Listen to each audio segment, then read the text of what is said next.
वहां पे Trump phenomena कहा गया है। इसलिए इसे ट्रम्प फिनोमेना कहा गया है कि ही इज एन आउटसाइडर। इसे कहते हैं ये गैर रिवायती कैंडिडेट है, ये बाहर से आया, ये कभी रिपब्लिकन पार्टी का मेंबर उस तरह नहीं था जैसा रिवायती मेंबर, जैसे कि हिलरी क्लिंटन, शी इज आप ये बॉर्न इन डेमोक्रेटिक पार्टी। तो रिपब्लिकन इसी तरह होता है, जो प्रेसिडेंशियल कैंडिडेट होता है वो उस पार्टी का एक बड़ा पुराना कारकुन होता है, वो चलता रहता है, सेनेटर बनता है, कांग्रेस में जाता है, you know the process of the American politics. बड़ा वो मांझे हुए आदमी को लाते हैं, वो दुनिया का सबसे ताकतवर आदमी होता है जो व्हाइट हाउस के अंदर जाता है।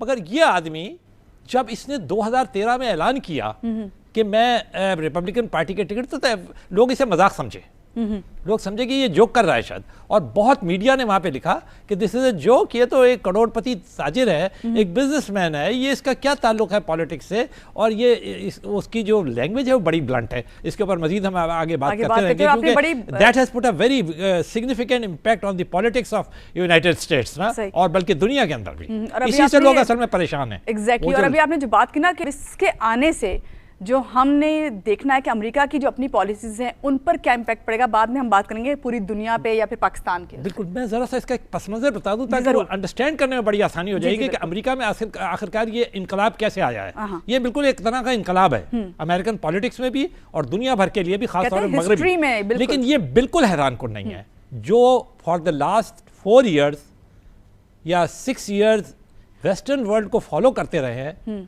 उन्हें ये बिल्कुल हैरान को नहीं लगेगा। अगर उनके थिंक टैंक्स को हमने देखा, उनके अवाम को देखा, मुझे कई दफ़ा मौका मिला जाने का यूरोप भी और वहाँ भी, और वहाँ जाकर वहाँ एक लहर चली है अमेरिका में भी और all over the western world. They have become very much against, बहुत ज़्यादा मुखालिफ हो गए वो अपनी एस्टेब्लिशमेंट के, अपने इन पुरानी रिवायती सियासी जमातों के। वो इनसे फेडअप हैं, वो कहते हैं कि इनकी वजह से हमें बड़ा शदीद नुकसान पहुंचा है। आपने देखा अभी यूरोप में ब्रेक्सिट हुआ है, जी बिल्कुल, और ब्रिटेन अलहदा हो गया, जबकि सारी मीडिया इसी तरह कह रहा था जी हर सूरत के अंदर ब्रिटेन जो है वो वहां रहेगा, अलहदा हो ही नहीं सकता। मगर आपने देखा रात को, और वो जो पोल सारे के सारे बिल्कुल इसी तरह का फिनोमेना हुआ है। बिल्कुल यही आपने देखा सुबह जब उठे थी जिस तरह की हलचल अब हम देख रहे हैं, यही सब कुछ था। बिल्कुल दुनिया चेंज हो गई, और तमाम लोग, मीडिया, हर चीज इसी पे बात कर रहा है। ये इसलिए हो रहा है कि लोग इस बात को स्टडी नहीं कर रहे हैं कि वहां क्या चेंज आ रहा है। खासतौर पर हमारे ममालिक में बिल्कुल स्टडी नहीं कर रहे, हम इसे खास अंदाज में देखे जा रहे हैं। अच्छा, अमेरिका में भी लोग गुज़िश्ता 8 साल से अपनी इस्टेब्लिशमेंट से, अपनी सियासी जमातों से, अपनी क़यादत से सख्त नाला हैं। बल्कि मैं आपसे ये बात पूछनी है, आपकी बात काटनी पड़ रही है कि आखिर क्या, जिस तरह हमें था ना कि क्यों हलचल है, क्यों ये आप बताएं, बताता हूँ क्यों नाला थे अपनी यही बात मैं बताने के लिए जा रहा हूं। तो शुरू से चली आ रही, वो पस मंजर बिल्कुल क्लियर हो जाएगा कि आखिरकार डोनाल्ड ट्रंप क्यों आया। बात यह है, उन्हें ये जो आया था ना वर्ल्ड इकोनॉमिक क्राइसिस 207 जी में, उसके बाद से अमेरिका के हालात बड़े ख़राब हुए हैं, पर्टिकुलरली इकोनॉमिक हालात वहाँ पे बहुत ख़राब, हम सब ने देखा। और उसका जो हशर हुआ है, वो जो मिडिल क्लास और लोअर मिडिल क्लास है वो बिल्कुल तबाह हो गई। वो इस काबिल नहीं रहे कि अमेरिका, जिसे दुनिया के अंदर लैंड ऑफ अपॉर्चुनिटीज कहा जाता है, तुम्हें खुद पता होगा पाकिस्तान के अंदर ग्रीन कार्ड लेना, लाइनें लगा के वहां जाना, और कोई कहता मैं अमरीका पहुंच गया हूं तो लोग समझ वाह वाह, हर जगह ये हर जगह चाहे, हालांकि हम अमेरिका से कितनी ज्यादा नफरत करते हैं बज़ाहिर तो, लेकिन हमारे सारे नौजवान, बल्कि मैं कहूँगा कि शायद मेरी उम्र के लोग भी इस बात का बड़ा फ़ख्र से बयान करते हैं। मेरे अपने कुछ दोस्त हैं, अभी उनका वीज़ा लगा, वो ग्रीन कार्ड लगा, वो बड़े फ़ख्र से बयान कर रहे हैं, लेकिन जाना सबसे ज़्यादा पसंद करते हैं।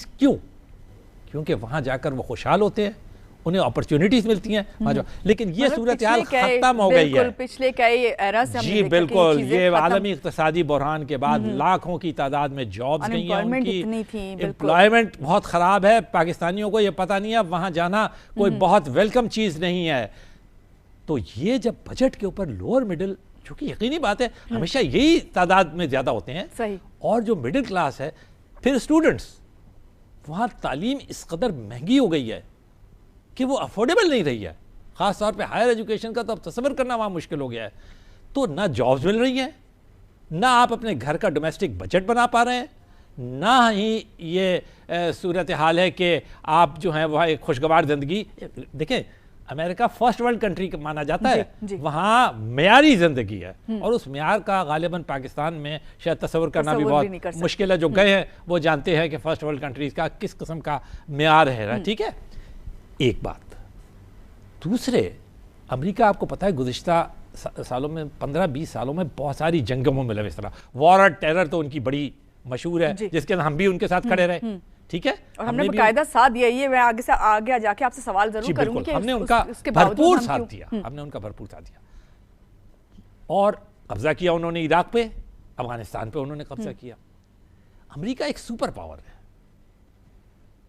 जहां वो जंगों में हिस्सा लेता है, जहां मुल्कों पे कब्जा करता है। उसके अलावा अमेरिका एड भी बेतहाशा देता है। खुद हमें उसने, हम कहते हैं ना, खुद मानते हैं हम 18-20 बिलियन डॉलर की एड, इक़्तिसादी डॉलर, अभी अब हमारे को 540 बिलियन की मिल रही, कितनी एड, मिलिट्री एड देता है, ये करता है। लेकिन उसके जवाब में अमेरिका को क्या मिला? लोग कहते हैं अजीब भाई, ये तो पुलिसमैन है, ये सब नफरत करते हैं। खुद पाकिस्तान में आप देखें ना, गालिबन इंडिया के बाद सबसे ज्यादा नफरत अगर किसी से की जाती है तो अमेरिका ही तो वो अमेरिका की जाती है। हालांकि सबसे ज्यादा वहां जाने की ख्वाहिश भी पाकिस्तानी वहीं करते हैं। तो ये नफरत खास तौर पे मुस्लिम कंट्री की तरफ से और दूसरे छोटे मुल्कों की, तो अमेरिका ने कहा हम सुपर पावर है, हम सारी दुनिया को एड देते हैं, हम उनकी तरक्की में, टेक्नोलॉजी में अमेरिका सबसे आगे है। कोई चीज ऐसी है जो अमेरिका, इंटरनेट किसने बनाया है? तो ये टेलीविजन। मुनव्वर तो साहब वहां के लोगों ने कहा कि यह हमारी क़यादत कैसी थर्ड क्लास क़यादत है कि ये असर्ट नहीं कर पाती कि हम सुपर पावर हैं, ये हर वक्त वो करते रहते हैं। तीसरा एक कॉज चाइना का राइज था। चाइना आया तो वो छा गया दुनिया के ऊपर। अमेरिका में भी जो माल है, अब ट्रंप ने क्या किया है अपने इलेक्शन की मुहिम के अंदर, वो इन्हीं 4-5 चीज़ों को टारगेट करता रहा है। उसने कहा मैं आ जाऊंगा, सबसे पहले तो मैं ये मिडिल और लोअर मिडिल क्लास को अप करूंगा, मैं इनको मुनासिब जॉब्स दिलाऊंगा, मैं इनका मेयार ज़िंदगी वापस करूंगा। चाइना के ऊपर उसने कहा, जिसके ऊपर तनकीद भी, मैं टैक्स लगाऊंगा, मैं उनके माल को इस तरह आने नहीं दूंगा, मैं उन ट्रेड की पॉलिसीज़ को रिवाइव करूंगा। हम इसके ऊपर तनकीद करते हैं, लेकिन ये देखिए, ये मेरा और आपका मामला नहीं है, ये तो अमेरिका जाने और चाइना जाने, they are first economy and second economy. मैं और आप कहाँ इसके बीच में आ रहे हैं कि वो क्या करेगा क्या नहीं करेगा? वो करेगा जो उसको वो, और उसने उनसे ये एजेंडा दिया था। उसने अमेरिकन अवाम से जब वादा किया, अमेरिकन ने कहा कि बिल्कुल यही वो हमारी आवाज़ है।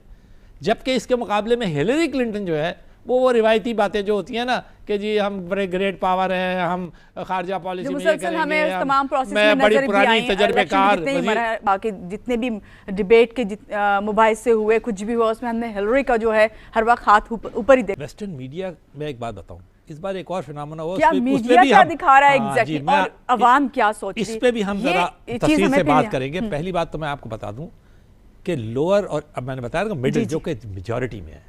अच्छा, एक और वहां फिनोमेना हुआ है, वाइट्स जो हैं जी, उनका असर बिल्कुल खत्म हो गया है। वो बल्कि कई जगह तो वो माइनॉरिटी में जा रहे हैं।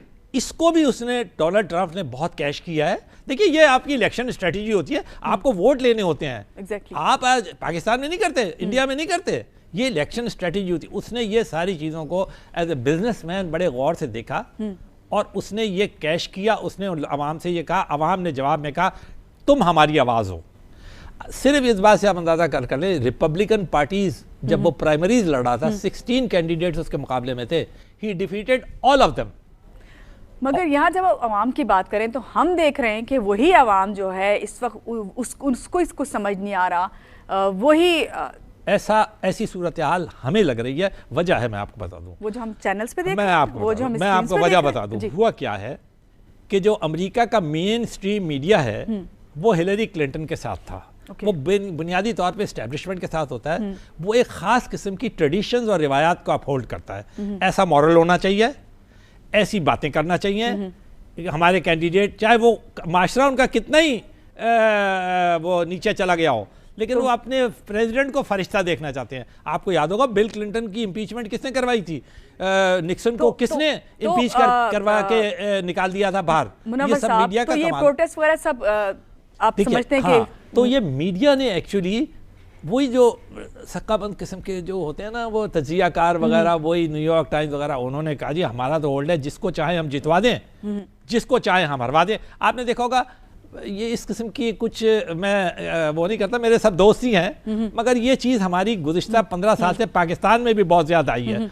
मीडिया समझता है कि गवर्नमेंट की जो पॉलिसीज़ हैं और जो जिन लोगों को उन्हें पसंद करना चाहिए आवाम को या नहीं पसंद करना चाहिए, वो फैसला जो है वो रोज़ाना रात को बैठकर कुछ टॉक शोज़ में हो जाना चाहिए, और वो बातें जो वो लोग कागज़ लहरा लहरा के करते हैं बस वो हतमी बात है, और आवाम ने उसी तरह समझ लिया। वो उठते वक्त ये समझते हैं कि आवाम ने उसे, तो अमेरिकन मीडिया भी बिल्कुल ऐसा ही समझा, उन्होंने उसी तरह हिलरी को प्रोजेक्ट करना शुरू कर दिया। नतीजा ये है कि वो पोल्स जो है, पोल्स का भी आपको एक खास प्रोसेस होता है, आप जाकर नहीं, पूरी दुनिया ही नहीं यही समझा, बिल्कुल यही समझा। ये देखे ना, ये American media is the most powerful media, under the American media the western media also projected in the same way. तो नतीजा ये है कि ये प्रोजेक्शन मुझे और आप देखिए हमारे यहाँ क्या एनालिसिस हुए हैं, वही अमेरिकन रिसालों को पढ़ पढ़ के, वही इंटरनेट के तज्जियों को पढ़ पढ़ के हमने कहा कि जी डोनाल्ड ट्रंप जो है वो बिल्कुल जीरो कैंडिडेट है और हिलेरी क्लिंटन उसको स्वीप कर देंगे। ये आपने बिल्कुल सही बात कही कि चलें ये सब हमारे यहाँ इसी तरह तमाम चीज़ें देखने के बाद ये सब कुछ हुआ। लेकिन अब अगर हम इसको लार्जर कॉन्टेक्स्ट में देखें तो अमेरिका को मगरबी दुनिया, जिस तरह अमेरिका सुपर पावर वो है और लीडर माना भी जाता है, लेकिन अब मगरबी दुनिया इनकी लीडरशिप को तस्लीम करने के लिए तैयार है, करेगी या नहीं है, क्योंकि काफ़ी कंट्रोवर्शियल रहे हैं ये पहले आने से। इसमें भी कोई शक नहीं। आपने क्या ना, उसने यही कहा था कि जापान कि अगर कोई झगड़ा चल रहा है किसी के साथ शुमाली कोरिया वगैरह से, तो जापान को चाहिए वो अपना खुद एटम बम बना ले, और वो इस किस्म के वो बयान देता है, बड़े रैश किस्म के बयान, nobody would like them. NATO के बारे में उसने कहा कि देखिए नेटो के अंदर हमने शरीक हुए हैं, इतना पैसा हमें देना चाहिए, इतना यूरोपियन कंट्रीज़ को देना चाहिए।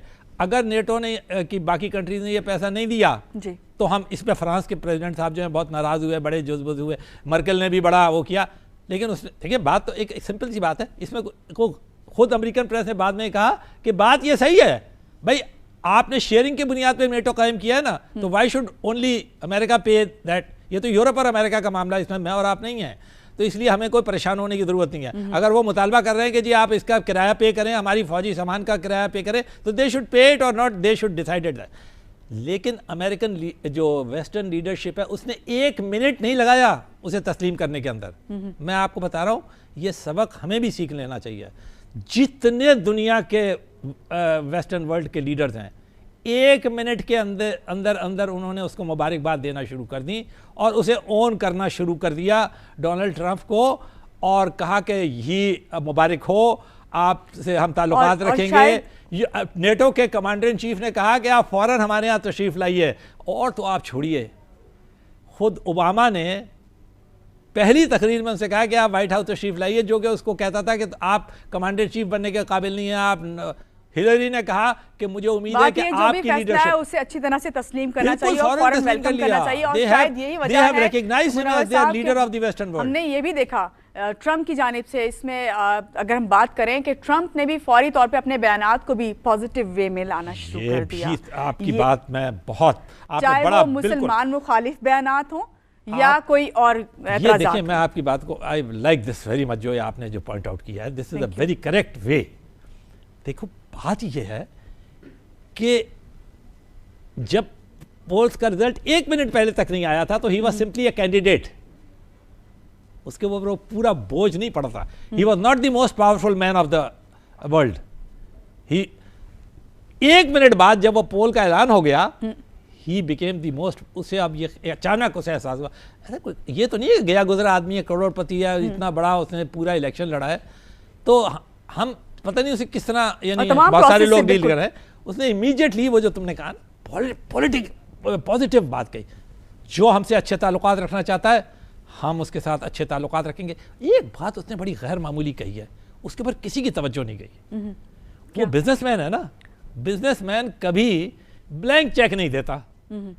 उसने क्या कहा है, हम शराकतदारी की बुनियाद पे लोगों से ताल्लुकात करेंगे, यानी आप हमारे को फायदा पहुंचाएंगे तो हम आपको फायदा। मैं समझता हूँ this is a very good, और यही बिजनेस का तरीका भी होता है। देखो ये बड़ा अच्छा उसकी तरफ से एक वो है ओवरचर सारी दुनिया को। भाई हम भी यही कहते हैं ना कि हम अगर अमेरिका से ताल्लुकात रखें तो हमें क्या फ़ायदा पहुंचेगा, अगर हम रशिया से ताल्लुकात रखें तो हमें क्या फ़ायदा पता। तो अगर अमेरिका भी कोई आदमी आकर हमसे ये कह रहा है कि आओ भाई हम ये तय कर ले तुमसे हमें क्या फायदा पहुंचेगा और हमें तुमसे क्या फायदा पहुंचेगा, दोनों अपने अपने फायदे देख लें। तो मैं तो समझता हूँ this is a very good deal. तुम्हारा क्या ख्याल है? मैं भी ये कहती हूँ कि जो एक बिजनेसमैन है उसकी सबसे पहली डील यही होनी चाहिए। पाकिस्तान में बहुत कम लोगों को पता होगा कि दुनिया में सारी इस नफरत के बावजूद और सारी ये जो हम मुखालिफत में बोलते रहते हैं अमेरिका के, सबसे बड़ा हमारा ट्रेडिंग पार्टनर जो है ना वो अमेरिका है। Round about 22% of the total exports जो है हमारे अमेरिका में जाते हैं। और तुम्हें पता है कि सारा बजट और फॉरेन एक्सचेंज किस पे डिपेंड करता है? That depends upon the exports. और हम वो नारा क्या लगाते हैं? एड नहीं बल्कि ट्रेड। तो ये सब कैसे मुमकिन होगा? सबसे